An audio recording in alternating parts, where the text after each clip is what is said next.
It-tieni edizzjoni tal-Music Exchange Camp tal-PBS se joffri opportunitajiet uniċi għal kantanti Maltin biex jitħarġu dwar il-produzzjoni ta' kanzunetti oriġinali bilha li jkabbru l-arfin u anki l-ħiliet f'dan il-qasam.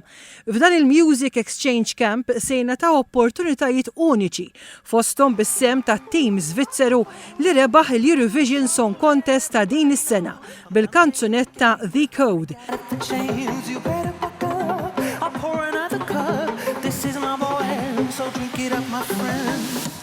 Kantata mill-artist Nemo. Il-producer tal-Music Exchange Camp, Gordon Bonello, qal li din l-opportunità qed tkompli tiftaħ l-orizzonti tal-artisti Maltin. Kull ġurnata ħajkun hemm 10 kmamar fejn kuljum ħajidħol kantant differenti f'kull kamra u joħolqu il-mużika.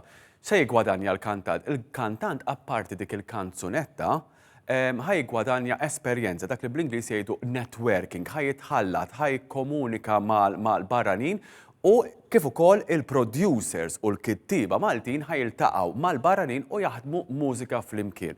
Għal dan il-Music Exchange Camp applikaw 138 kantant li se jingħataw korsijiet bla ħlas li se jingħataw il-ħadd 16 ta' Ġunju u fil-21 ta' Ġunju fi spazju kreattiv.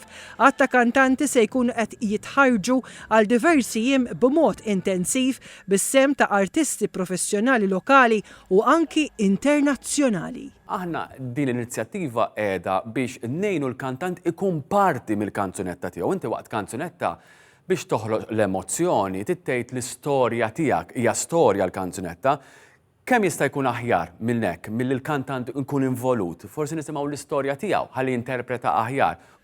Il-PBS Music Exchange Camp qed isir bil-kollaborazzjoni tal-Kunsill Malti għall-Arti u l-Ministeru għall-Wirt Nazzjonali l-Arti u Gvern Lokali.